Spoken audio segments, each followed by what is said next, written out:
how's it going? Susan Ruth here. Thanks for listening to another episode of Hey Human Podcast. This is episode 237, and I sat down with Richard Dresser. He is an award-winning playwright. He is an author and a screenwriter. He's written on tons of TV shows that you will definitely recognize. He won an ACE Award for the Vietnam War stories on HBO. He was a writer for The Days and Nights of Molly Dodd, The Job, starring Dennis Leary, The Education of Max Bickford, starring Richard Dreyfuss, Bakersfield PD, and on and on and on. He wrote the book for the Good Vibrations, Beach Boys musical, and also for Johnny Baseball musical. He just finished his first novel. It's called It Happened Here. It's set in a mildly dystopian for many of us, but maybe status quo for others. In the future, 2019 through 2035, it's a retrospective. So it's basically a series of interviews within this family. And it was a fantastic read. What's happened in this book is that a president has decided that he really wants to stick around and not abide by the 8-year rule or the 4-year rule even, and sticks around. And what happens to the country as a result? What happens to this family as a result? So within this family unit, there are two sides of the family that have very different politics and belief systems. The book is more about what goes on within this family in the context of what's going on in the nation. Wow, really good, intense read. I highly recommend it. Of course, I'll have a link to it on the links page of heyhumanpodcast.com. Speaking of things like that, social media, Hey Human Podcast. You can be found on Facebook and Instagram. I encourage you definitely to check out the Instagram because I find all sorts of interesting people throughout history and modern time to do little write-ups about them. And they could be fascinating kids or scientific discovery people or astronauts or movie stars or diabolical beings. It's all on there, so definitely check that out. My personal social media is Susan Ruthism, Facebook, Instagram, and Twitter. You can email me, susan@heyhumanpodcast.com. Please do that. I would love to hear from you. You can rate and review Hey Human on iTunes or wherever you get your podcasts. It really helps with the algorithms to get more and more people to know about the show. It's a great thing that you can do to help support a free podcast like this one and to get the word out.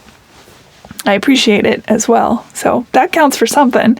If you want to sign up on my mailing list, go to susanruth.com where you'll find more information about me in general as well, beyond the podcast. As I mentioned a minute ago, there is a links page on heyhumanpodcast.com where I curate every episode information, books, magazines, guests, where to find them, all the things that we chat about within the episode. Well, not all the things, but a lot of the things. I go and try and find more information for you so that you don't have to. And you can go to one-stop shop and be able to get more deep dived into every episode.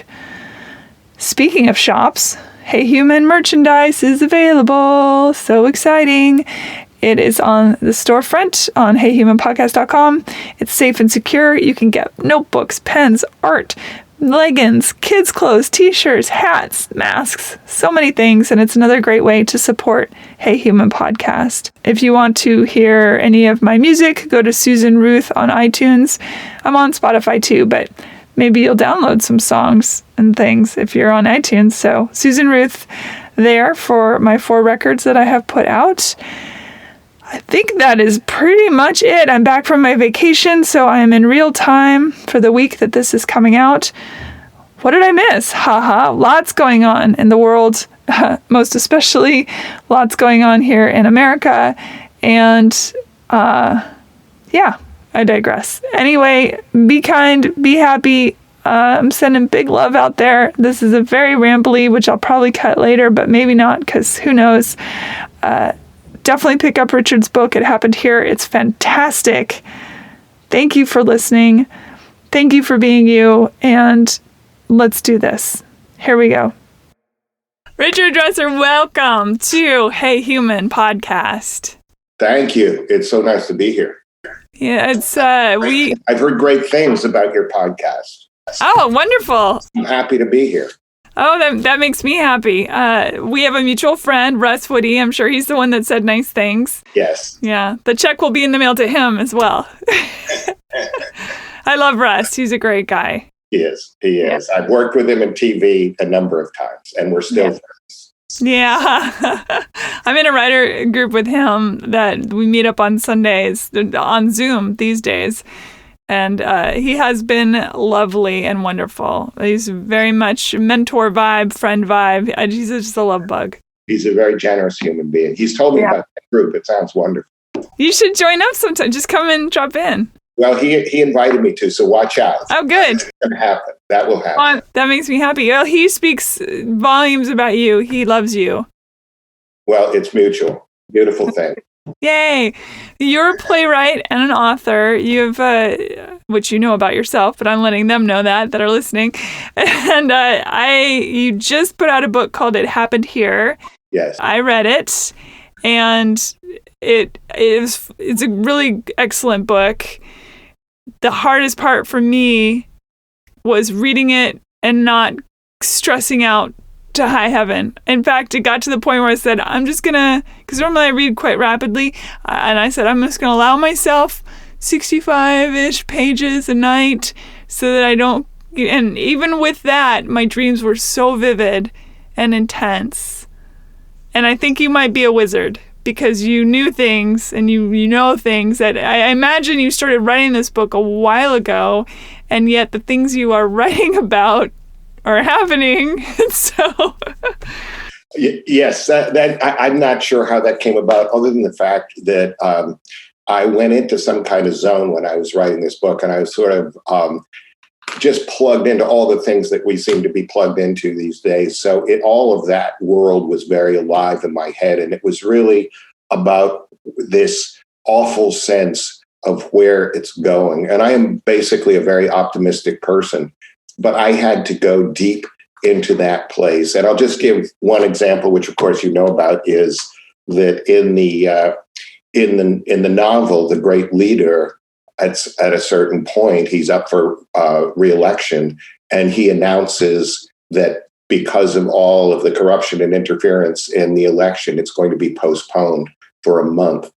And so when our current president tweeted out the possibility of postponing the election, people that had read the book were calling me up, and they were actually blaming me for it as if I'd given him the idea. And it's like, I don't have that kind of power in the universe. But I did just feel like I plugged into something in the political part of it.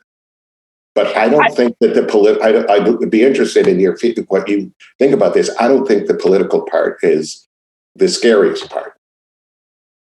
I mean, I agree. I think because the great leader in your book isn't the focus per se, it's this thing that's happening on the periphery, or really that had happened because of the way you've structured the story. But the family, that really struck a nerve for me, because I know so many people who, within their own family, within their peer group, workmates, I mean, across the board, that there's this division. Either you're for or against, and that is it. There is no gray, no shades of gray going on here. Right. Can I just give a brief description of what the book is? It's an oral history of an American family between the years 2020 and 2035. So 8 members of the family are looking back on the 15 years that we are facing. So in writing the book, it was people sort of looking back on events that obviously haven't happened yet, that I imagine could happen based on the current situation. And the basic setup of the family is 2 brothers, one of them a veteran, and who is very conservative, and he and his wife have 3 kids. And the other one, his brother, is very liberal, a history professor, and it plays out in this university town in the middle of the country. So it's basically what many, many families and friends are going through, which is, as you say, we are living in this tremendous, heartrending divide. It's like in the Civil War when people went off and, were literally fighting on different sides. And that emotionally is what I was trying to get at, the sense of loving people, but being so diametrically opposed to everything they stand for, and how hard that is. And I think to me, that's why the book is scary, is, as you say, the great leader is an offstage character, and in some ways a dark and comically horrific character, but the effects of what he does are lived by all of us. And so, his history is written about the great figures, and in our age, we know who will be written about, who will be analyzed, but history is lived by us, by everyday people. And so one of the things that I was going for in the book is almost everything that the family goes through is a result of what the government has done. For example, a high school student gets pregnant, and the opportunity to make the choice about whether to have the baby or not is really taken out of her hands unless she risks her life. And so all of these choices that they make, it's written in such a way that, well, of course, they just have to decide what to do. I'm going to do this, you're going to do that. But you go on a slightly higher level in the story and you realize it's all coming from above, So I think that, to me, that's the scariest part of the book. That certainly stood out to me, especially as a woman reading it. But even more so, what I found scary was the how easy it was for many people to just keep living their lives. Yeah. As you put it, they have their Netflix, they have their deliveries, they're just going about their way. They've been told how to think, what to think, where to think. And if they go beyond that, there's trouble. But if they just float along and do as they're told, then, what's the difference? And that, to me, right there, is the scariest part. I would agree with that. And I think float along is exactly the right description of it, because in a way, if you give up your freedom, then there are no real obstacles, assuming you have enough privilege so that you can keep your life going and you can keep being distracted by Netflix, and you can get your deliveries from Amazon Prime, and all of the things that we have gotten used to are still there. And it's the idea that our lives are taken away from us, our freedom is taken away from us, not by tanks rolling through our towns, but in a much more insidious way. And it is really scary that our creature comforts, the things that get us through the day, that we look forward to, that calm us and that make us feel good, are the very things that are conspiring to deprive us of the deepest lives and the freest lives that we could have. I had hope as I read it, because Paul, for example, I love his gumption and his fortitude in the face of much. And I mean, I think even Ruth in her way, the way she's dealing with things, her choices that she's making. I love Louise, because Louise was like, this is some crazy shit. I've got to document it. I mean, I honestly, I can't remember. I don't want to give anything away, but the pregnant, for some reason now, all of a sudden, Ella. Yeah, her paramour, when his choice. There are times when I look at that kind of choice and I think, yeah, I get it. Yeah. That's a choice. That's a strong choice. Yeah. And at least you're standing up for something. I know that's weird to say, and for people, I don't want to give it away. You have to read the book. It's excellent. But it stressed me out. I wouldn't say it stressed me out because it made me depressed, other than, oh crap, we're kind of in this. But I could separate into the story itself. Right. The idea. Have you ever read James Clavell, The Children's Story? No. It's an excellent book, but it had it has nothing to do, they have nothing to do with each other than James Clavell wrote the children's story because his child came home from school one day and was doing the Pledge of Allegiance and getting the words wrong. And Clavell said, do you understand what you're saying? And the small child, who was 6 or 7, said, no, we're supposed to say this. And in that moment, it struck him of the indoctrination of it all. And so he wrote this dystopian short story about what all that means. Yeah, I can read that. You'll like it, I think. And the dystopian situation of your book, your novel is, it's funny. I was describing it to someone today. I said, well, it's fiction, except for it's kind of nonfiction. I take that as high praise. It's like what Roy Blunt Jr. wrote. The blurb he wrote was, "It's so real," and which I was really trying to do. And the fact that it doesn't feel totally like fiction is that I think that all of the political stuff is a leap, and at times a tiny leap from where we are right now. But also, full disclosure, I mean, a lot of the stuff that happens in the family is stuff that either happened to me or happened within my family. And none of the characters are directly taken from my family, but I come from an extended family in New England where whatever happens, we find our way back to each other, which I find incredibly hopeful and incredibly positive. It's why I believe the book is positive, even though it might also be somewhat terrifying, because the family does find a way to stay connected to each other. But there's so much in the book. I was talking to my brother, I have 2 older brothers. I was talking to one of them the other night, and he was able to connect so much of this novel to things that we went through as kids and just people we knew in the town where we grew up and everything. So I thought, I was halfway through the book and I thought, this is my memoir. I will never write a memoir. I want the family to feel so real and the concerns of the family to be what we're concerned with right now, which is this anxiety and this stress that is impossible to escape. And it's just become a part of us, you know? And the general as the patriarch, there is no one in my family like that, but I know other families that have that person in the family.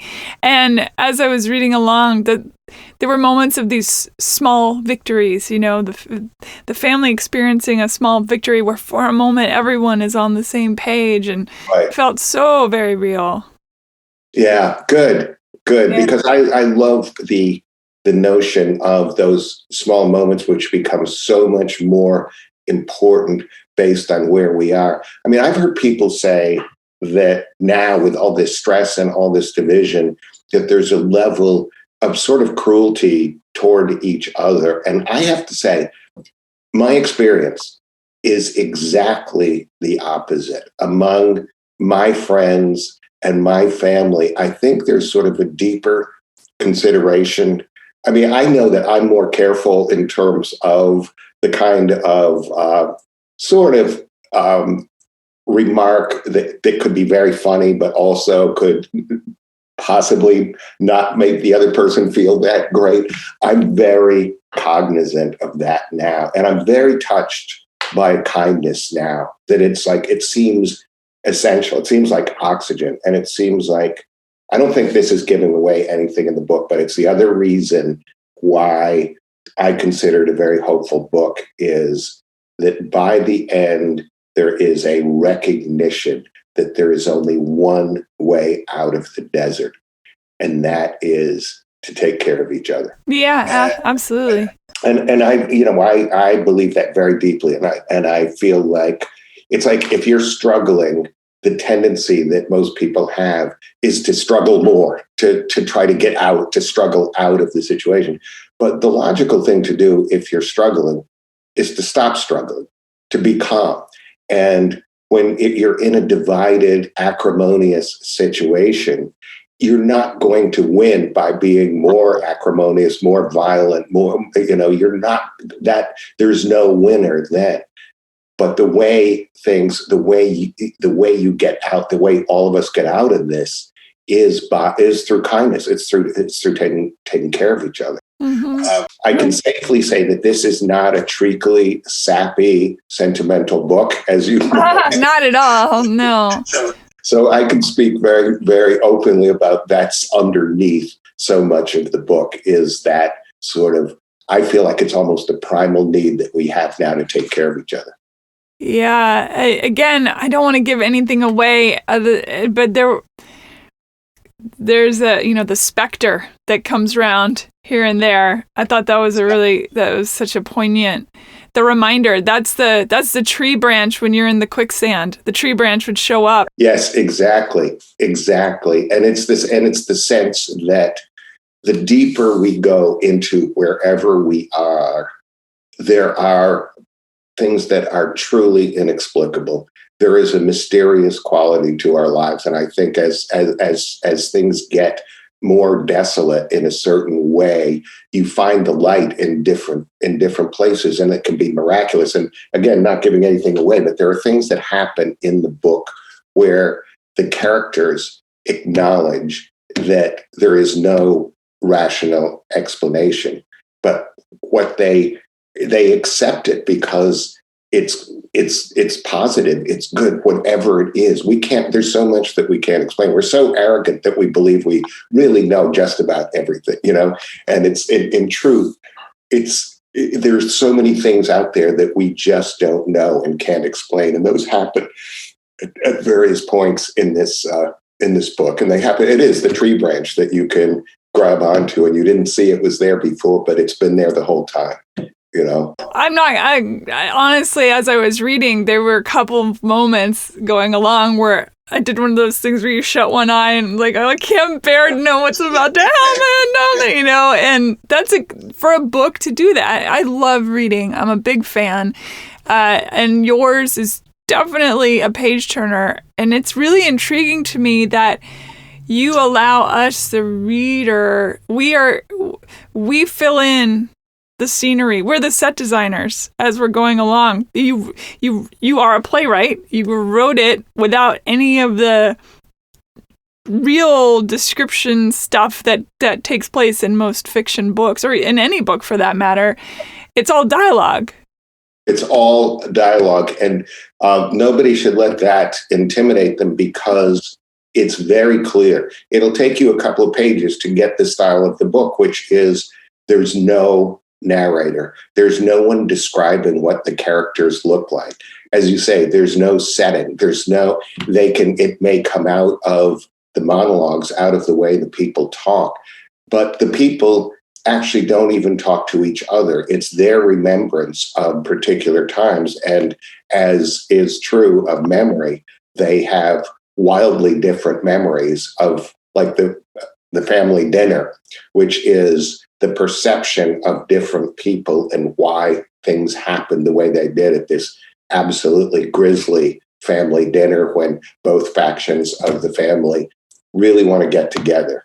But I'm fascinated by memory, by how people remember things differently. And I've been told by some people that I have an extraordinary memory, but I actually think that what I have that's not an extraordinary memory is I am very convincing in how I describe things that have happened. So it really seems as if I know so much of what happened because I'm so convincing when I described it. But really, my memory is probably no better than anyone else's. Although in writing this book and going back to things that were sort of generated by things in my life, when I started writing those situations, I was flooded by detail and by sensory aspects of the situation. Yeah, that aspect of the book made me laugh out loud a couple of times, because I think about my own family, and each of us may be at the exact same event, and yet nobody remembers it the same way, and it's biased toward however we feel in the moment. Right. And you handle that really well throughout. You're right. As you begin the book, it's a particular cadence. I found myself the first couple pages, I felt like, okay, I have to get into the rhythm of what this feels like, of what conversation feels like. And each character also has their own way of talking that is specific. And that was fun. It was as if I was sitting at the table or something, listening. It's still very vivid in my mind. I could see everything. It was neat. Why was that the conscious choice of you doing it that way? What you just said is exactly what Louise, the 14-year-old girl, this is her project because she notices that her family sort of fragmented at the same time the country was falling apart. And she thought if she talked to everyone in the family, she would figure out what happened to the family, and then she would figure out what happened to the country. And she's not a narrator, but her voice is in it. But in terms of why I wrote it that way, I think it started out as a cheat because I've never written a novel. I've never really written fiction. And so, but I've written a lot of plays. And I thought, I'm going to and it was sort of a challenge to myself. I thought, I wonder if I can tell a fully dimensional story without any narrator, with just the dialogue of different characters. And then I became a little bit obsessed with how to pull it off. And what it depended on, among other things, was that each character have a very, very specific voice and a specific take, so that you could pick up the book in the middle and say, oh, that's Garrick. He is the veteran. He can, the character's name is there. It's not hard. It's an easy read once you get into it. It's not hard at all. But that was kind of the challenge. The first draft I wrote of this, since I'd never written a novel, I didn't know in terms of word count. I never thought about word count, but I thought, I wonder how long sort of an average novel is. And so I checked it, and this novel was so wildly too long, way, way, way too long. So I cut 100 pages out of it, which is kind of a lot. And I cut out some stuff that I love, but I thought what I want to do is every single speech in this book has to advance the story.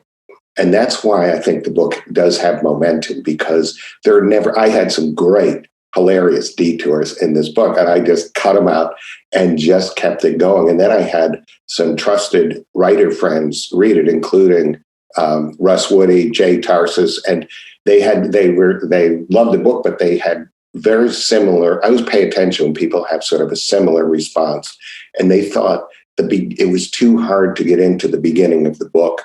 And then once you're there, it's great. But so I thought right up front, I've got to make these characters so clear and so specific, and be even more clear, have an introduction from Louise that sets up what the book, and just really gear it all toward clarity. Because that's the only bump. That was the bump that they had. And if enough really smart people have the same problem, then I pay attention. Yeah, and the pushback you have on Louise is fun too. At the beginning, there's pushback. Yeah. And one of the things that also occurred to me as I was reading is, sure, everyone is their own slightly unreliable narrator, which there's generally someone like that in a story. But in truth, the person that most of them are unreliable toward is themselves. Yes. That's so human, right? We lie to ourselves more than we lie to anyone. Right. Yeah, I think that's true. And they all, and nobody sets out to be a bad person. And it's very hard for most people to acknowledge when they've done something that's really bad. But there are times in the book where people do acknowledge that they've hurt other people. And I just found in the writing that deepened the relationships, because it wasn't just, this family is selfish in the way that we're all selfish, but there are compassionate people in the family. And I have to say that for me, you might not have felt the same way. that in a way, the most sympathetic character is a conservative character. And it's not, so I was really determined this would not be some kind of shrill, left-wing screed, because that's not it. There's enough out there. I don't want to contribute to that, So I really, that was another thing that was really important to me, was that every character be really dimensional, be really rounded. I mean, that's the thing about playwriting, is that if a character has 4 lines, they have to be as fully imagined as the lead character. I mean, in great plays, that's the walk-on character has a life, a real life that you believe. And I felt like that's what I've got to do with these characters. Yeah. I really pictured it as a play. As I was reading along, I could see these sort of, Louise with whomever is talking, and then the stage is dark here, and then it brightens up, and then that happens, and then it goes dark again, and then I could see all of these things going on. It's really quite something. I have to pick your brain at some point, because I've been approached about turning it into a play. Oh, please do. Okay, because I think it's there, but I'm just going to tell you, I'm divided between having it a play with all these characters and this sort of mosaic, which it is on the page, of trusting that all these individual voices come together and create a single story, which I think it does. And that is, I believe, achievable on stage. But then I started thinking there's another way to do it, which is one of the characters, having it a 2-character play between Louise and, say, Paul.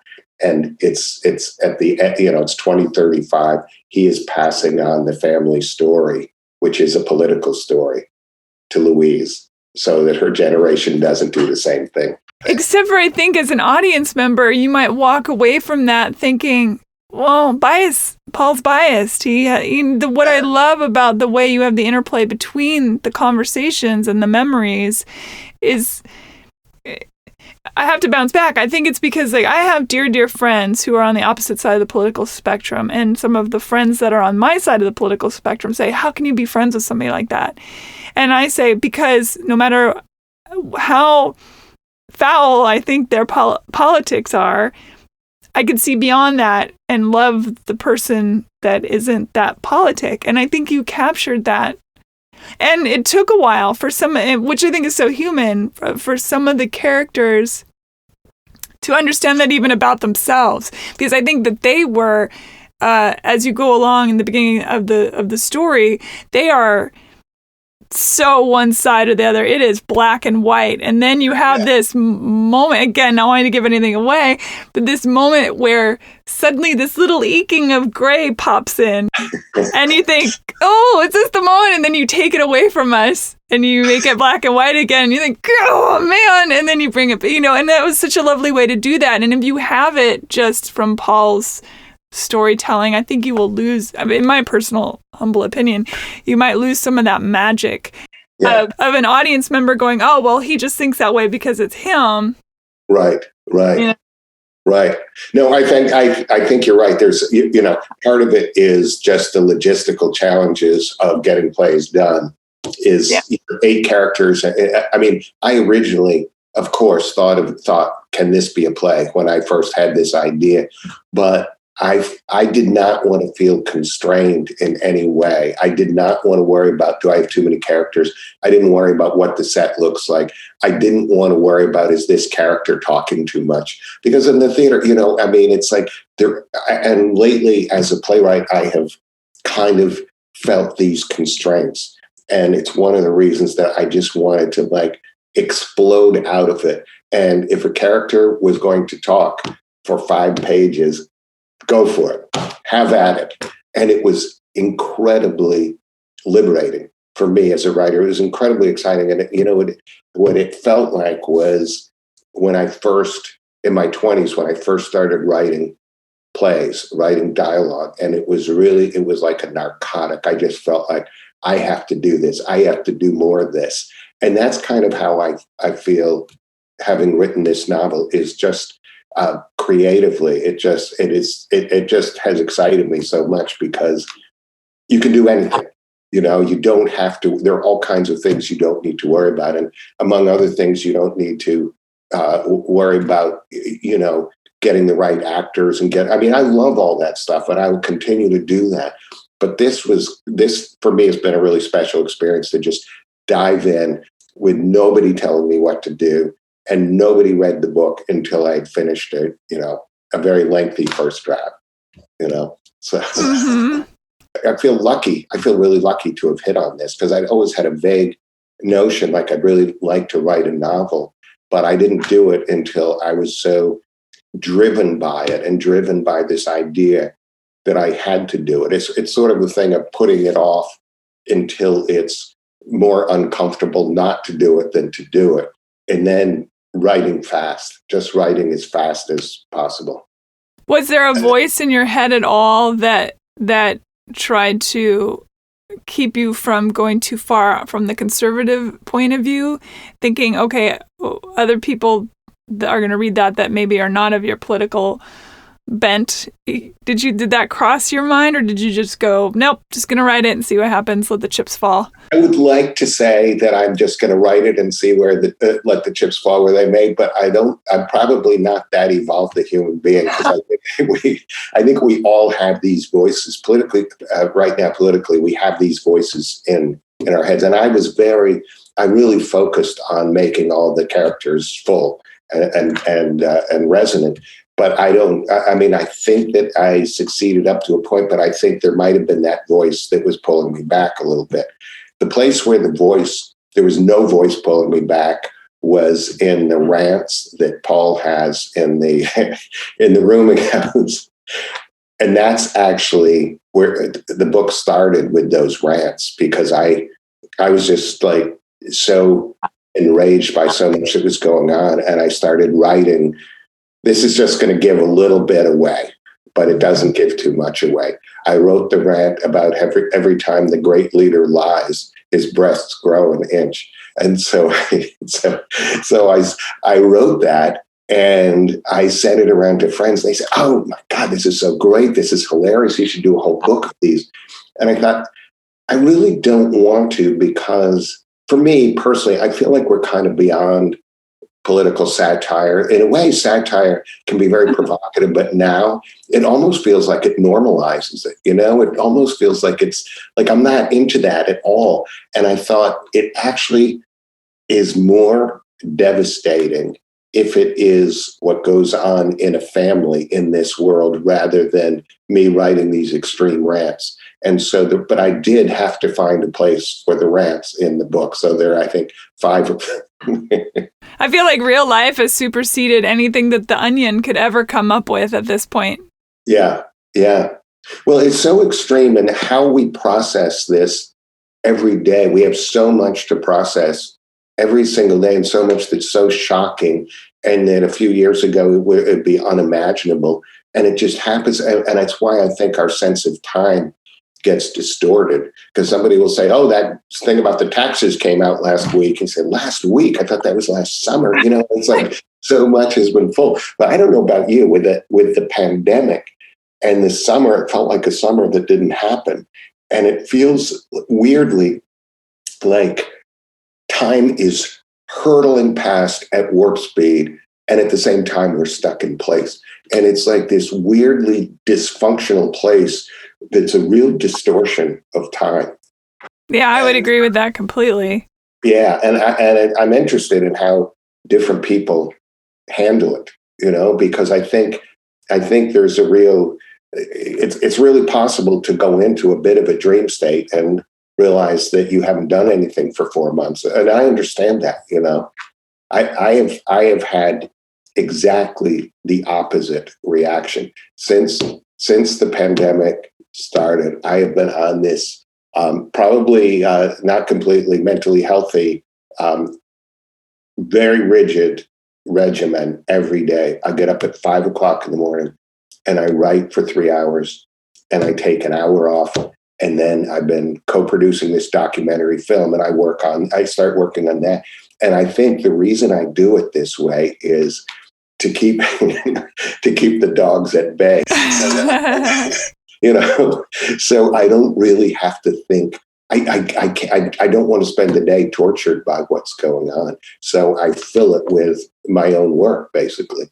Well, I do want to talk about the documentary. I think it's interesting to be working. It's on the Berrigans, right? Yes, and yes. It's got to be so surreal to be working on a documentary about them during this time. It is so extraordinarily inspiring. I mean, they really they lived it. I mean, they were two Catholic priests committed to nonviolent resistance. One of them fell in love with a nun. They got married. They were excommunicated. They had 3 children, but their entire lives were really, it was a deep commitment to peace. And I've gotten to know their daughter, and she has a wonderful book out, and she writes about how when she was little, she was the firstborn. When she was little, her parents alternated when they would go to jail.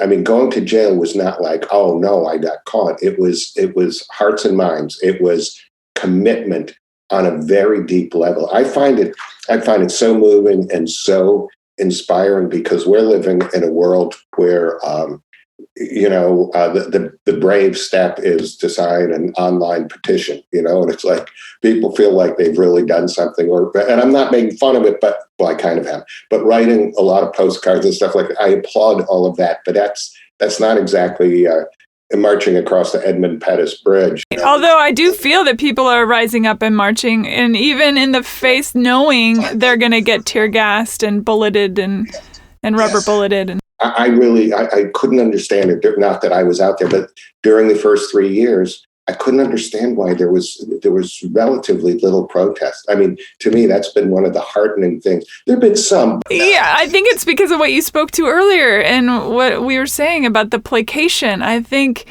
when it's hard to get up off the couch when your needs are being met, even if those needs. We've been very selfish for a long time, and I do think that people are starting to wake up and go, "Oh wait, I'm not just here by myself on this couch. There's all sorts of people on this couch with me. We've got to stand up for each other." Yes. Good title for your next book. It's hard to get up off the couch. I mean, I think that's the time we're living in. If you have enough money to get by reasonably comfortably, it is hard to get up off the couch. And I applaud the people who are now. It really took Black Lives Matter. It took that, and that sort of exacerbated. And look how fast it was vilified. Yeah. It called a terrorist organization. Which says to me that it's actually making a difference, because they wouldn't be coming out so hard against that unless it was freaking them out enough to go, oh shit, maybe they're going to wake each other up, You're right. I mean, but it's to demonize any movement is to fear it, I think. I mean, if they ignored it, then it would mean it's not consequential. I think it's hugely consequential. As I say, there's a quote that you said, there are no safe choices. Yeah. I think, I don't think there are. I mean, I teach at Columbia in the graduate film program, which I love. I love these students. They're so great. And there's this whole sense of people wanting a safe space. And not at Columbia, but you read about these things where there are all these protests of speakers who are going to be disturbing and challenge people's view of the world. I think, well, why else would you go to college unless you were? So I've had this thing about there is only one safe space, actually, and that's your coffin when you die. And up until then, everything is a risk. Everything is a challenge, whether it's a relationship, having kids, getting married, buying a house, finding a job, finding the meaning in your life, whatever it is. All of it is an enormous risk. And the idea of playing it safe. I mean, we're on the planet for this long. I mean, the idea of playing it safe. What do you get from that? And I feel like there are really positive things coming out of this extreme time that we're living with. And I think a lot of people are coming to that conclusion, that there are things that are worth the risk. There are things that are worth putting your ass on the line for. And also, I feel like at this time with, in this, the storm of politics and the pandemic and everything, in a way, it's stripping a lot of things away.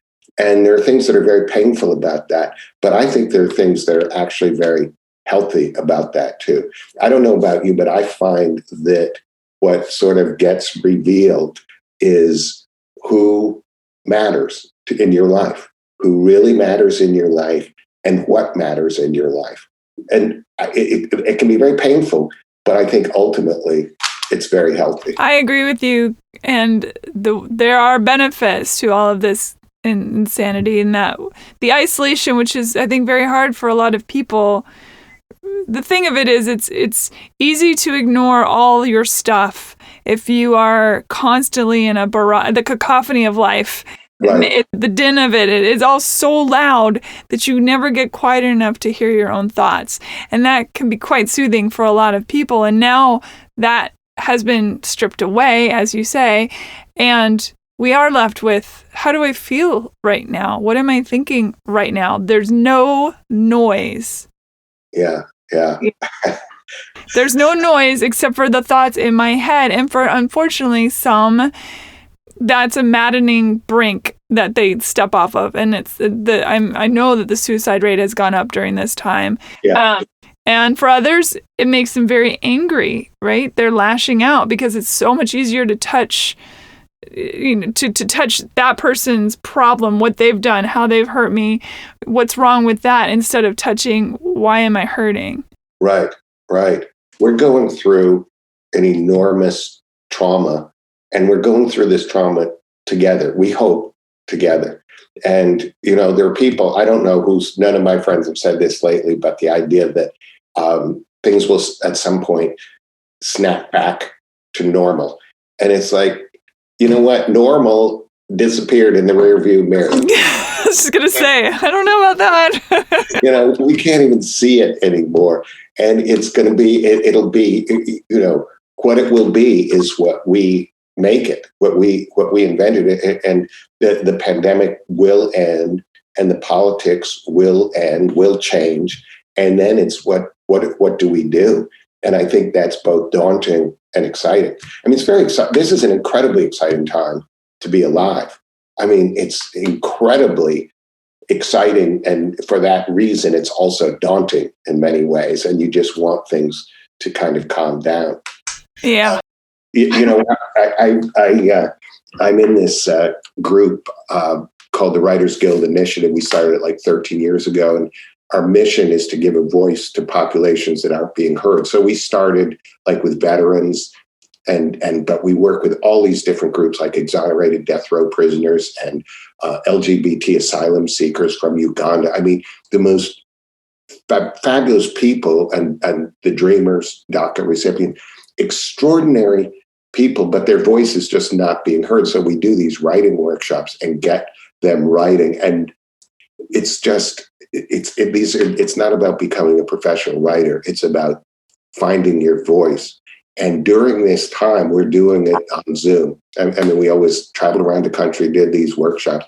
We're doing it on Zoom. And the thing that's been interesting to me is it works. I didn't think it would work in the same way, but Zoom is not, it's not the optimum, but it's the best we've got.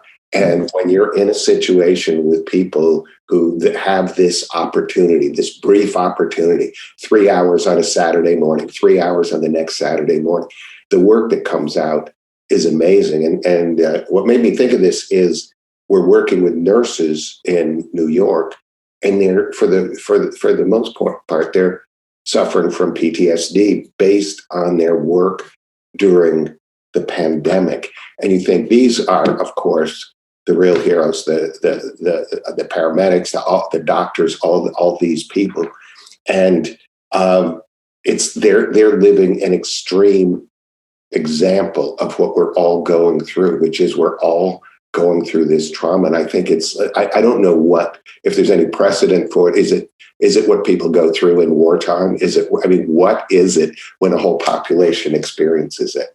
Yeah, it is. I do think that it probably feels a lot like being on the front line of a war. Yeah. Better. And the slap in the face, I imagine every day of seeing those that are affronted by the idea of wearing a mask, and then they're on the front lines dealing with the aftermath. Yeah. That's gotta be. There's so many levels of wrong with that, and how that must hurt on a visceral level, but with the level of exhaustion, and that they're putting their own lives on the line, and are dying. And are getting sick. Yeah. Well, in New York, in the spring when it hit, it's such an extraordinary level. I live just north of the city, but in the city, friends were saying going out on the street and the people who weren't wearing masks, and these, the doctors, the nurses, the paramedics, everybody struggling and fighting to keep up, and the people sort of blithely going about their life. And what I don't understand is this notion of the infringement of personal freedom. What is the personal freedom to infect other people? It's just. I think that was actually propaganda that was carefully planned by people that probably are not big fans of America. And I think that they started that disinformation campaign very specifically to see how far it could go, and also to probably hurt. It's a great warfare. Wow, I had not thought about that. And I consider myself a deeply, deeply paranoid person, but I think that you have put me to shame in the paranoia department. Is it paranoia? I don't know. I don't think it is. As you say it, it's like, why? Of course. It doesn't take much to get that sort of thing going. And then once it goes, it catches like wildfire. And they only need a certain amount of the population to rise up in arms against the fact that it was made political. That's some that's some ridiculousness, the level of that, and it's about your freedom, and you're right, and it's just about considering other people, right? It's very meta to me that the whole anti-mask really does speak to that level of, well, if it doesn't affect me, then okay, who cares? Yeah. Literally everything else, healthcare, women's rights, trans rights, LGBTQ rights, people of color rights, just all of that. You could line it up like a Venn diagram or something to show how it is representative of that same feeling. And I know people listening might be like, well, I'm not against, such and such and so and so. No, not actively, but there is a passivity to it. Yeah. As you're walking by the guy on the street that's begging for money or is bedraggled and is, in his own filth and just sitting there, you know nothing about that person, and yet you walk on by, that person might be a veteran. That person is certainly somebody's child. It could be somebody's parent. It's that level of compartmentalization. Yeah. That I find deeply saddening and fascinating all at the same time. But yeah, I would, on that whole tangent, I do think that disinformation campaign was super strategic, and it got a lot done. Look at how many people are dead. I think you're really smart. It makes perfect sense what you're saying. And also just the, whatever the definition of collusion is, but that going on, it's of course. I think that's absolutely right, and it makes it so diabolical because it only takes certain people to lead the way, and the people who went and took over the state house in Michigan with their AR-15s and all this stuff. they're not in on that level of it. They're on the level of my personal freedoms are being taken away. They got manipulated is what happened. They got manipulated into thinking that they're standing up for something that has nothing to do with, Right. I saw one picture of him. One guy had his gun, and he also was wearing a mask. And I thought, this is a little bit contradictory.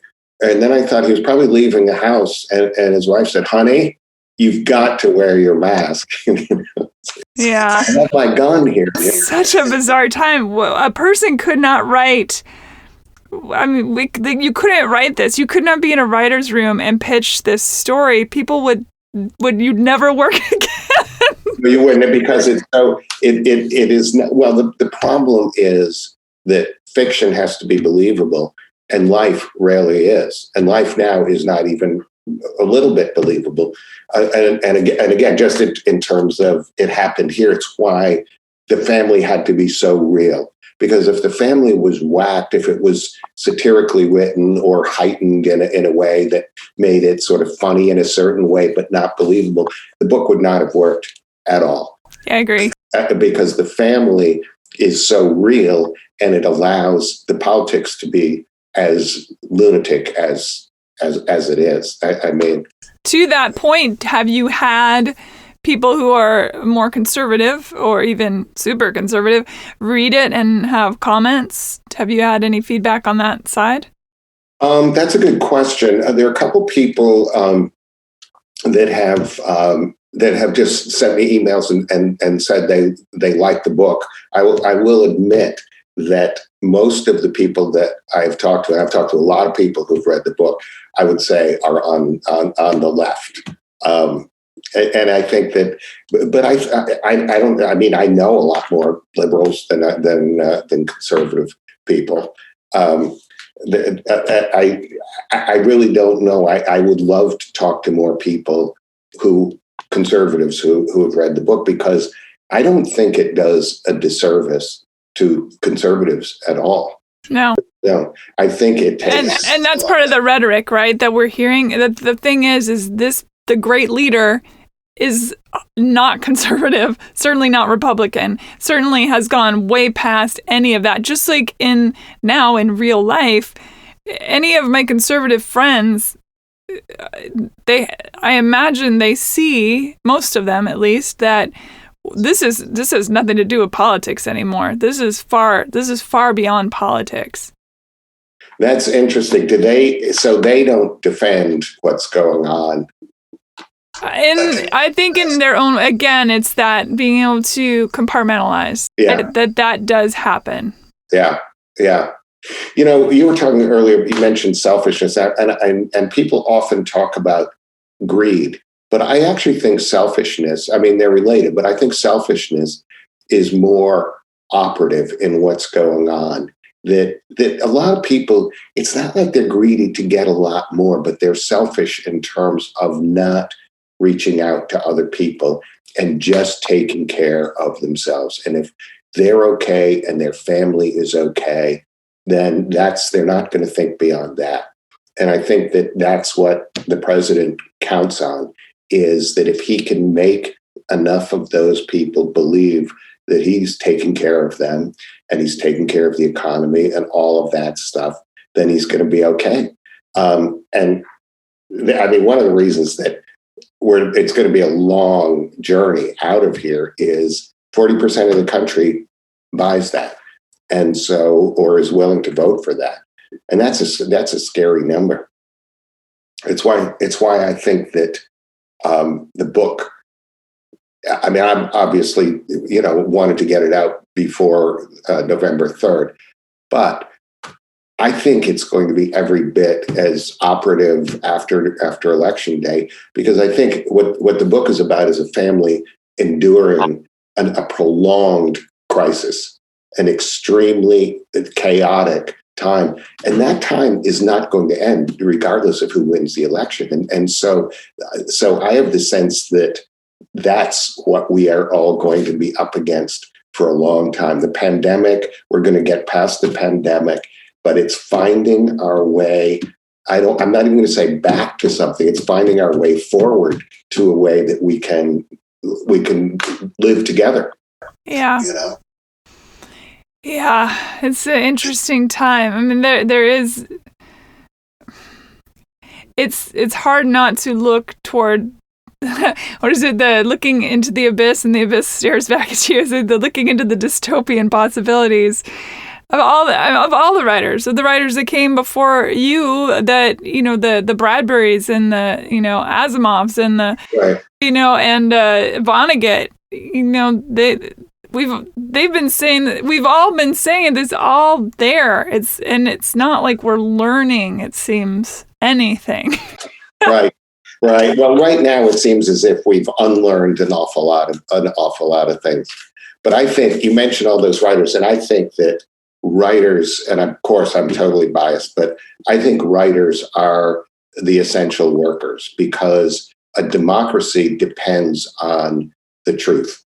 Once you lose the truth, you lose the democracy. And I think that writers, it's one of the things, and it actually does, I'm not going to give it away, but happens in the book, is the assault on the media and how that manifests itself, and how it becomes a matter of, is it courage or is it foolhardy to keep telling the truth when you are going to pay and your family is going to pay and people are not paying attention? And then it becomes much more about entertainment than the truth. But I think of everything that is in danger now, I think the fact that we have lost generally accepted objective truth is the single greatest loss, because it's like trust in a relationship. Once the trust is gone,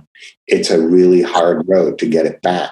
And I think now it's one of the diabolical parts of the last 4 years, is that the truth has become fragmented to the point where we don't accept basic facts.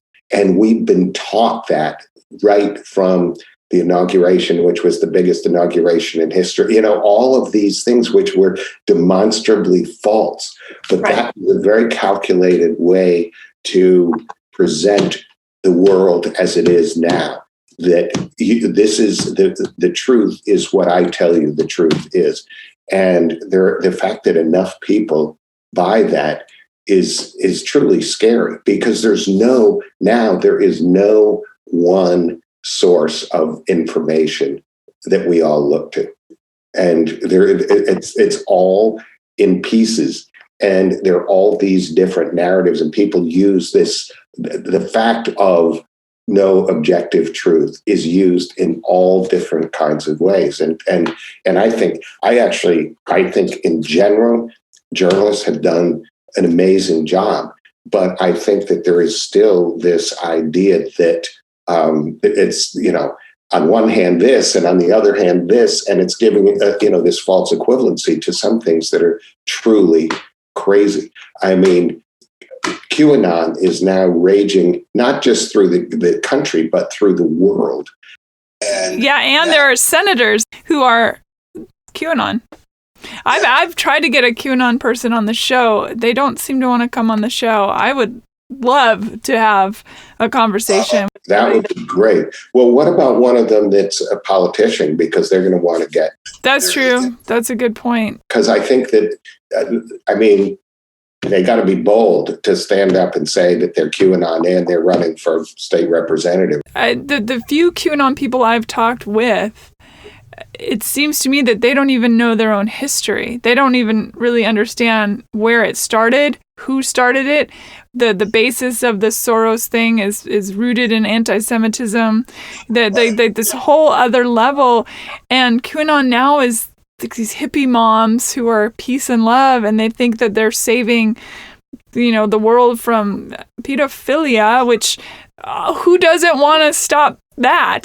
Yeah, that's a really controversial stance, to come out boldly against pedophilia. Right, but they're They're not worried about facts. They're just like, oh, Tom Hanks eats babies, and after he, gets their adrenal, all that stuff. It's like, I'm sorry, of all the people that you could pick, you pick Tom Hanks because that woman said that when she was a kid, this thing happened to her. And it's like, let's take into account some mental illness and that people can say things now and facts truly don't matter. That's it. Facts don't matter. I'm interested in the fact that John F. Kennedy Jr. is playing that. It's alive and well. Yeah, but they keep moving the goalposts. I had a woman on the show who used to be Jehovah's Witness, and I talked to her. I said, in the Jehovah's Witness zeitgeist, there's been many an Armageddon set. The date is here, and they keep moving the goalpost. And the QAnon people as well, the goalpost keeps moving. Now, to me, if you're a critical thinker, that right there is a huge red flag. However, it's a lot of word salad. I follow some of the Twitter accounts of the QAnon stuff, and there's a lot of word salad going on. Yeah. And you keep moving, like supposedly JFK Jr. was going to show up in Dallas on October 17th and become Trump's true running mate and all this stuff. And when it doesn't happen, or that Tom Hanks is now a robot Tom Hanks or a clone, and the real Tom Hanks was assassinated at Gitmo, or all this, it's like, just please just look at the logic for 1 second. Is it more likely that that's wrong, or is it more likely that surely bad things happen in the world and kids get hurt, but the truth of the matter is they're getting hurt in your own family. Right. That's where it's happening. Well, I think that the conspiracy, that's sort of an amalgam of a lot of different conspiracy theories. And I think that the conspiracy theories now, when the president is actually spewing these conspiracy theories out, that's a terrible thing. But I think in general, conspiracy theories come about, the people who are attracted to them want an explanation for why their lives have not worked out the way they wanted them to. And I think it's fulfilling something. Now, I don't know. I'm fascinated that you definitely have to get a QAnon person on. But I'm fascinated by the whole thing, that it has gone beyond the United States. It's all over the place. Well, the internet, that's the internet for you right then. Yeah. But it doesn't matter who Q is at this point. Yeah. It could be anybody. It could be, Who is it that said when the atomic bomb, when they finished, was it Oppenheimer? Somebody said, I am the maker, I am the destroyer of worlds. Oh, yeah. Yeah. The internet is not too far behind the destroyer of worlds. I think you're right. Right. But the fact that it is sort of gone, QAnon is sort of going mainstream. Yeah. I just wonder what the point is where it turns from, like right now, it's reported as this lunatic fringe, and it's crazy. I have a theory about it as far as the human trafficking angle. One of the largest, and granted, the United States has a problem with human trafficking. It is it's a global problem. It's $1 billion industry. And we're not just talking kids, we're just talking across the board. And Russia is, in fact, a big problem with human trafficking and pornography that is very violent, like snuff film pornography and just really intense, horrible stuff. And if I am operating those types of places, what's the best way to get the heat off of me but to create these specters that people are going to run around chasing? Because I have to follow up on stories. If I'm the head of the human trafficking and I get a phone call that there's a kid trapped in a Wayfair locker being sold on the internet through Wayfair.com, I have to follow up on that. I can't ignore it. And so I'm over there chasing these QAnon. Oh, it's happening over here. And meanwhile, my global enterprise is doing great because nobody's paying any attention to me. I've created this red herring over here. Right. Wow. That makes a lot of sense. Now, I have heard, you probably know, that when people get into it, it's almost like a video game that you can go deeper into different levels of it. And they say it's a rabbit hole. Yeah. They just keep watching more videos that speak to what their brain is being trained to believe.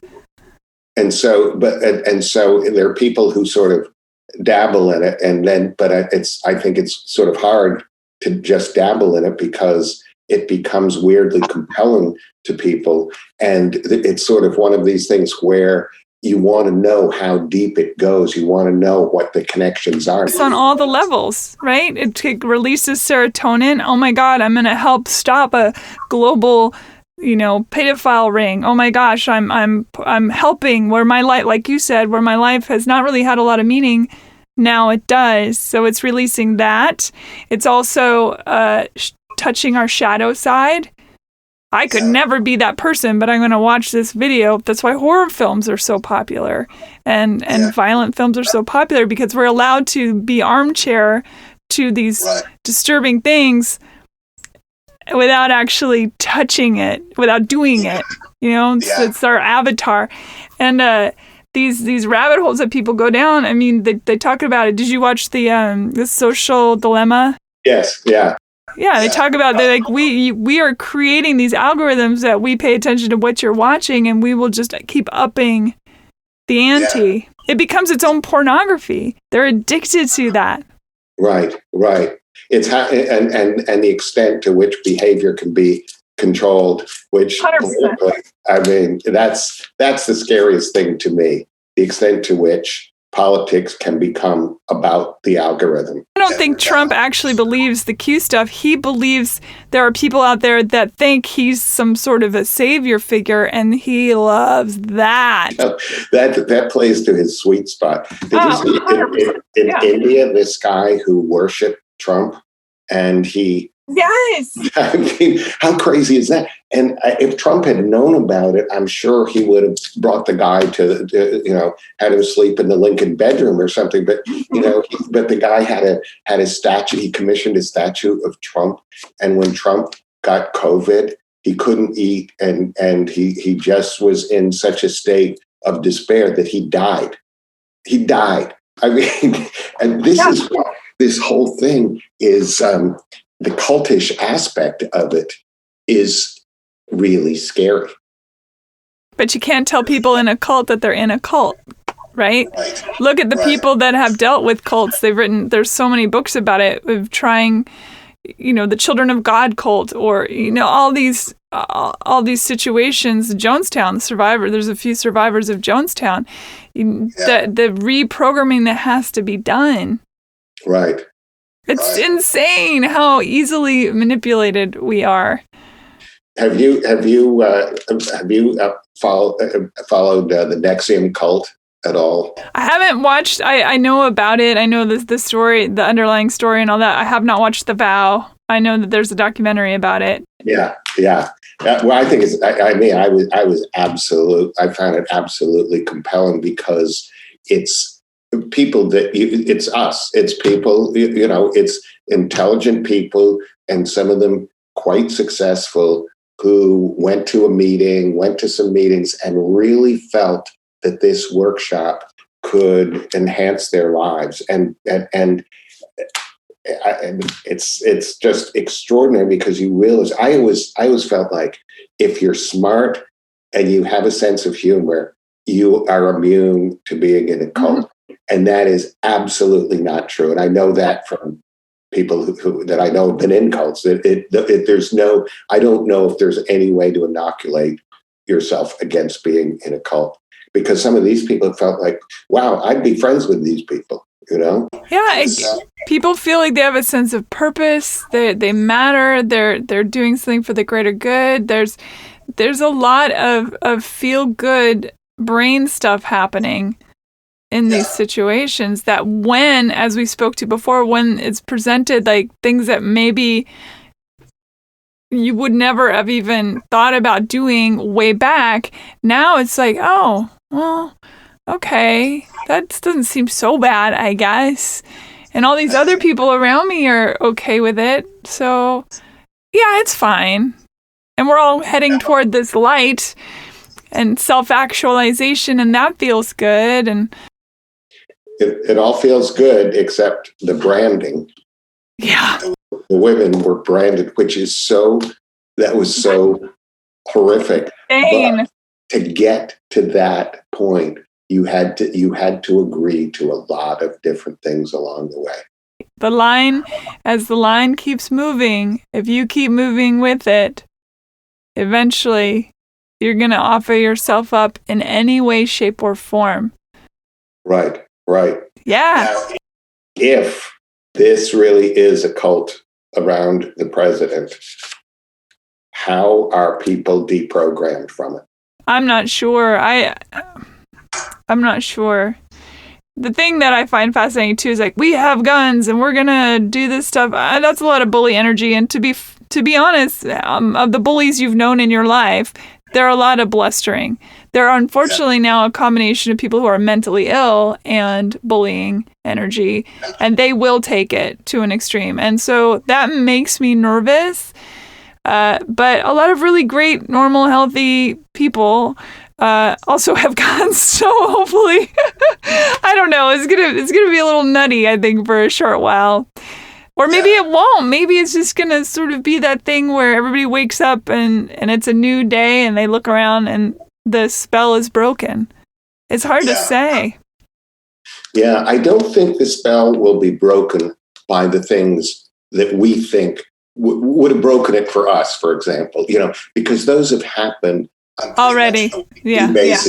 It's going to be something very different than that. I don't really know what it is, but I shouldn't say this, but I'm not particularly concerned about a so-called coup. And the reason is, if you think of this sort of the strongmen in the world that he admires, they are really smart and they are really focused and everything. And he's essentially lazy and ignorant and entitled. And what goes into a coup is a lot of planning, a lot of detail work, a certain amount of imagination, kind of an iron will. We haven't seen any evidence of any of that. It would be just like, I mean, he's surrounded by people who have that. Yeah. He doesn't have any. He has the attention span like a chickadee. I mean, it's one of those things where it's bad when somebody goes, "He's no Hitler."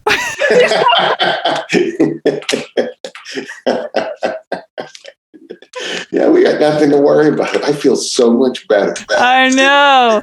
All right, let's move to a little bit. You're a big sports fan. Baseball is. Yes, on my wall. That's where I worship. That is Fenway Park in Boston.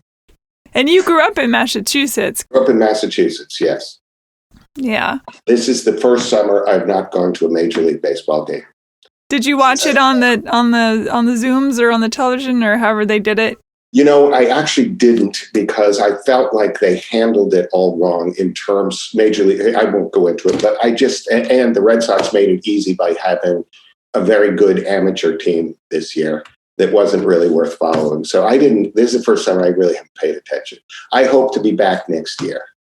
It'll all come back. Things will come back. The Rounding Third is that a play? That's a play, and then it was a movie, and it's Little League coaches, and one of them believes that we live in this competitive culture, and you owe it to the kids on the team to teach them to be winners.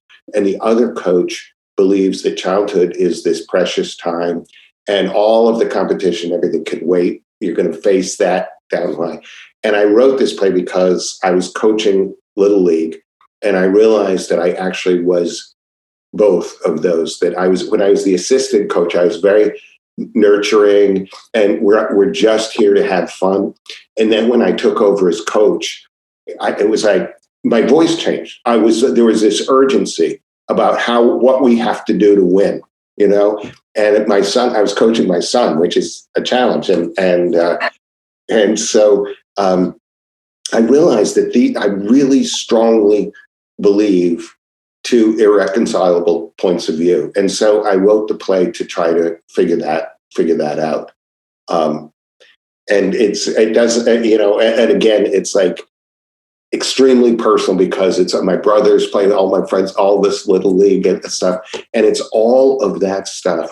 And after I wrote the play, I talked to a psychologist and he said, every boy, and I'm sure it's true of girls too, but he was talking about Little League. Every boy who played Little League baseball has one traumatic moment that they live with the rest of their life. It's like, because it's very, it's like a team sport, but it's pitcher against batter, and all the parents are there, and it's like a time in your life where you're very vulnerable. But as a boy, you don't want to show that you're vulnerable. So that's what the play was, and it was just the two coaches, and all the kids were imaginary characters. And the greatest compliment I got was a little kid came up to me after the show was done in New York.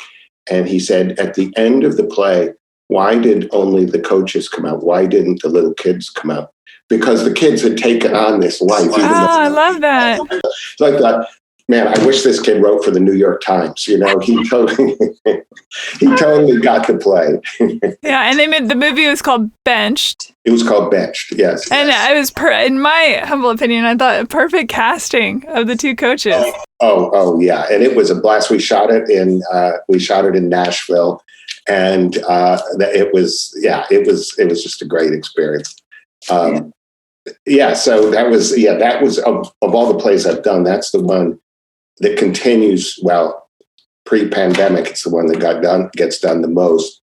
You need two good actors and a duffel bag of equipment, and it was done off Broadway, and it can be done in basements, and it can be done anywhere. So it gets done a lot. Do you prefer writing that type of play that can be very bare bones? And I've moved more and more toward that. I just feel like I want the work to ride on the language, rather than, I think in the theater there's been more and more emphasis on sets and sort of lavish productions, and I'm not really very interested in that. I just find, like, when I go to the theater, it's the characters and the language that are going to pull me in.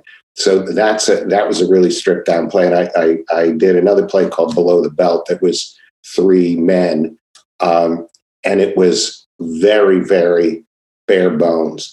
And they're Americans working in a distant land where nobody else speaks English, and so they are completely dependent on each other. But they're at slightly different positions on the food chain. One is the boss, and so they have this tremendous need to connect. But when they reveal something of themselves, it invariably gets used against them in some way or another. So it's a very complicated triangle of how men relate to each other and how men work together.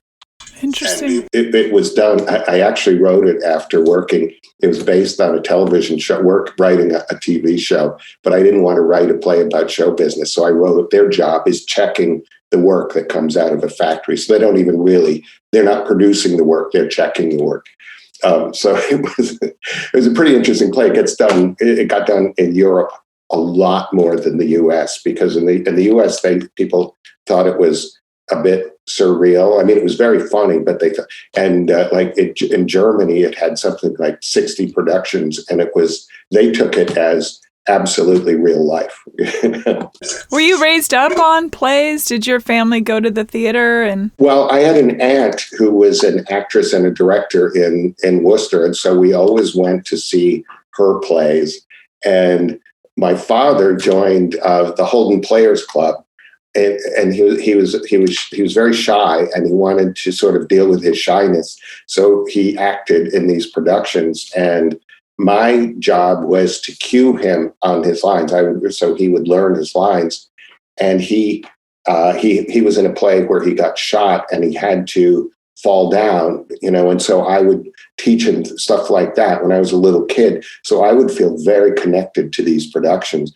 So it was that kind of thing. It was going to, not going to Broadway. It was going to really community theater, local theater in Massachusetts, which I still remember those plays extremely well. I think community theater it's so important. Absolutely. Yeah. I mean, people have this, I feel the same way about writing, that people have this notion of like, how do I get an agent kind of thing. But I mean, I think and part of it is the work that I do with the Writers Guild Initiative, it's such a powerful part of anyone's life. And it's sort of, I look at it as kind of a daily meditation. It's just, that is your time, and that is how you can discover what you believe about the world. And it's also in a lot of cases proven to be more effective therapy than talk therapy. We don't look at the work we do with these different people as therapy. We're not therapists, but they will tell us that it's been incredibly therapeutic to have an opportunity to simply write. And we have all these writing exercises, and we take them through the writing exercise. But it's not about being a professional. And as you say about community theater, it's like acting is, I have such admiration for actors, for going in and auditioning and everything that you have to do. But just acting to express something, to find something in yourself, that's a totally great thing. Yeah. I say, when you approach television writing, did you keep that in your brain about how a play plays out? A teleplay, obviously, is...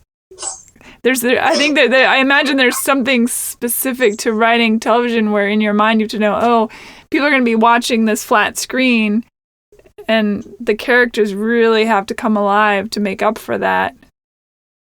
Yeah, it's a very, I like it. I like it's a very rigid form, because you're writing a story that has to fit into half an hour or an hour. It's a little bit looser now on cable, but it's a pretty rigid form. And I always looked at that as a challenge of, how do you tell this story in this amount of time? And there's a real craft to it. I've ultimately come to the conclusion that all of this stuff comes down to the same thing, which is, how do you tell a story? I mean, because I've written musicals and working on this documentary, I've never worked on a documentary. And it's like, wow, how do we tell the story of the Berrigans? And it's like, well, ultimately, it's not that different than if I were going to write a play about it or write a novel about it. It's how does this story play out? And but television is interesting in that if you're on staff of a television show, they're not your characters, they're somebody else's characters. And it's figuring out how to write those characters and kind of make them your own. And also with most television, it's kind of a replicating machine. It's got, whatever happens in that half hour or that hour, you're kind of back to the beginning the next episode, So I have great respect for it. It's a challenging form to tell stories in that way. That's how I met Russ Woody, was writing television. Yeah, he's great. He's a great one. Was he on Molly Dodd with you, or? He was not. I worked on Molly Dodd in New York, and I think he might have been on it in LA, and then we worked on shows after that. But Molly Dodd was actually the first show the first television show I worked on, and my wife was a big fan of Molly Dodd, and I had never watched it, and I got a call that Jay Tarsis wanted me to. He had seen one of my plays, and he thought I'd be good for the show, and he wanted to interview me. So since I hadn't seen the show, I just asked my wife what it was about. And she said, well, it's about a single woman, divorced, still kind of in love with her ex-husband. And so I went into this interview with Jay. I'd never met him before. And he said, what did you think of the show? And I said, I love the show. I love the show. What you've done with the single woman and the husband and everything.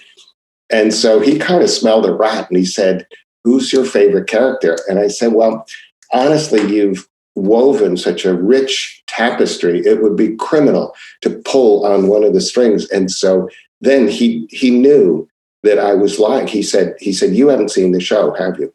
I said, absolutely, I have seen the show. And he said, what did you think of the character of Jimmy?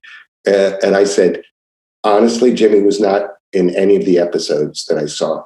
And there were other people in the room, and they were just quietly horrified at this person coming in and just lying so blatantly. But I figured I was in so deep that I sort of like followed the Lenny Bruce dictum, which is your wife catches you in bed, you just deny it. Just deny it, even if, so You could be a politician.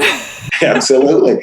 So he really tried to break me, and I wouldn't break. I just stuck to it.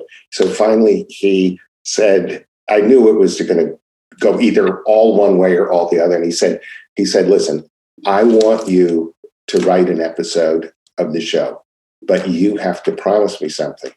And I said, what? And he handed me these 2 videotapes of the show. And he said, you have to watch these so you know what the show is that you're writing. And I looked at them, and this is when I possibly overplayed my hand. I looked at them, I said, I've seen these, okay, but I will watch them again. So it was probably, everything that you could possibly do wrong for an interview, I did. He is now, of course, one of my great, great, great friends. I mean, I love Jay, and I love working with Jay, and there's no one I've ever worked with who is more generous to other writers. And that's how Russ and I met, was working on shows with Jay. But it was, a lot of writers, it's just natural that people kind of circle the wagons or they're, whatever it is. But I've collaborated with him a lot, and it is one of the great joys of my life to work with. Russ speaks very highly of him as well, and has told a couple hilarious stories, including one where he's in a closet going through I think it was baseball cards, if I remember correctly, avoiding a giant party that his wife is throwing in the house. Hilarious. He operates in his own way, but he's also a great writer. He really is. Yeah, I love that. And I love that for me, and I think that I don't know you other than today, really, but you have that same feeling that I get around Russ, is that you do believe that a rising tide lifts all boats. Yes. That giving feeling. So it's not surprising that you two both speak so highly of another individual who has that same idea. Yeah.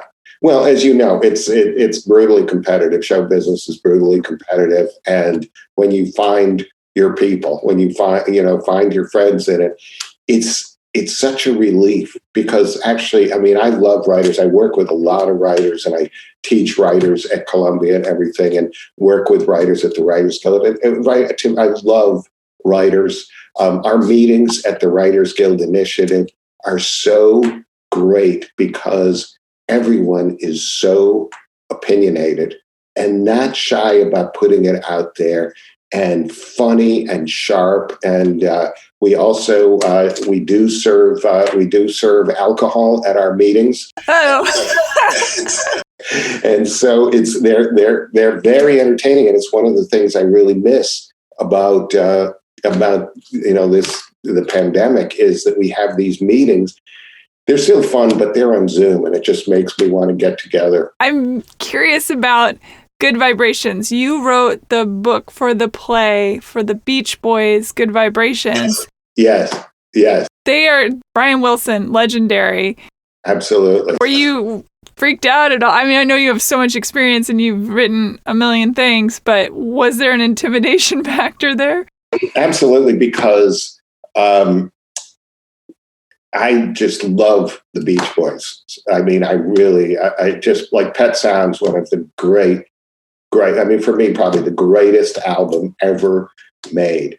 And so it was an unusual situation, Good Vibrations, because the producers had the option for several years and had not been able to get anything together. And the option was going to run out in 6 months. I think it was 6 months. And so ordinarily, the gestation period for a musical, from the time of starting to Broadway, is 7 years. So so like Jersey Boys was like, I don't know, 6 or 7 years. So I knew, and my agent told me, you are stepping into the fire. But I thought I will never, ever, ever get this chance.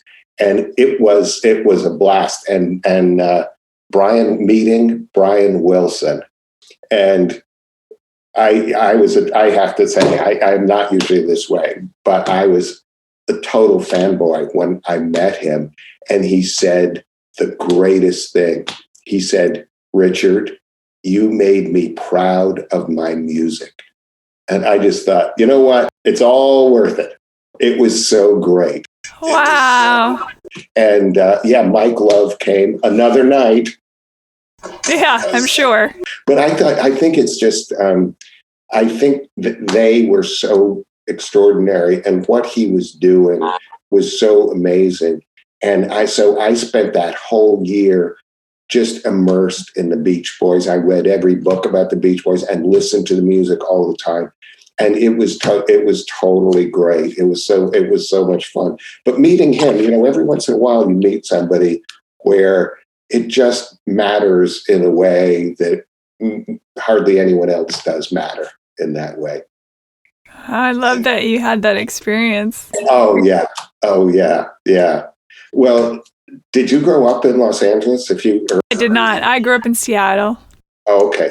But did you follow the Beach Boys a lot? I mean, did you? Yeah. Oh, for sure. Yeah. And my brothers are much older than I am. So the house was filled with all kinds of music. But Pet Sounds, my older brother Matthew had that record. Yeah. And he explained to me that the Beatles are great, but they're great because of the Beach Boys. Well, there's competition. I know. The Beatles heard Pet Sounds and realized they had some catching up to do, and then they did Sgt. Pepper. Which is a great record. Yes, absolutely. Yeah. Richard, you are fantastic. I want everyone to read It Happened Here. I'm going to put links on my heyhumanpodcast.com. Where's the best place for people to find you out in the wild world? You can find me at my website, richarddresser.com. I am recently on Twitter. That's exciting. I will add you immediately. Yeah. I wasn't on Twitter, but I talked to my publisher and he said, you really should be on Twitter. So I do go on as Richard Dresser at It Happened Here and make various observations about the situation. Recently, I thanked the president for putting to rest any questions about American exceptionalism. But I actually, it's fun. It's because I sort of think that way in short, kind of short bursts like that. It's fun during the day. Yeah, Twitter's meant for that. So so your Twitter handle is at It Happened Here. Yes, and I'm also on Facebook. Okay. Both of these, I have no character at all. I mean, I guess that's obvious by now, but I sort of like made fun of them for years, and now I embrace them completely. I love it. And I'm actually connected to a lot of people I wasn't connected to before. Yeah, it is. Again, it's the evil empire, but it's great. It has provided a lot of information and a lot of humanitarianism and a lot of resource. What are you going to do? Yeah. I got to tell you, this was such a pleasure talking to you. I had a blast. Thank you so much. I really appreciate it. When you have your QAnon guest, I'd like to come on for like 10 minutes, if that's okay. You want to ask him questions? Yeah, I do have questions. I have big questions. Yeah, all right, it's a deal. If there's anybody out there, and I think people, anytime I have a guest where I don't agree with them at all, I'm not yelling. I'm not being a dick. I just, I'm just trying to get to the bottom of things. And I think sometimes people might be nervous, but if they listen to my body of work, they'll know that that's not my end game. I just want to know why. How come? Well, there's you obviously have a great generosity of spirit, and so they should not be afraid to come on and talk about it. And if they have incorporated it into their life, it's worth questioning. That's right. Questioning it. That is it. Just to speak to what you said about, college, I loved my classes in college. I loved my literature courses. I loved my religion courses. To me, to be able to have dissent in a classroom and have that debate is incredible. And it makes me sad that art seems to be losing ground, that people don't know how to do that anymore, and that schools are in fact stopping that from happening. Right. It's sort of taking care of people in a way that they shouldn't be taken care of. Yeah. I think a lot of that going on. Strange days. Helicopter universities. Yeah, that's a great way to put it. Yes. Richard, thank you so much for being on the show. It has been my honor. And everyone definitely read It Happened Here. It's an exceptional book. Thanks so much. Bye.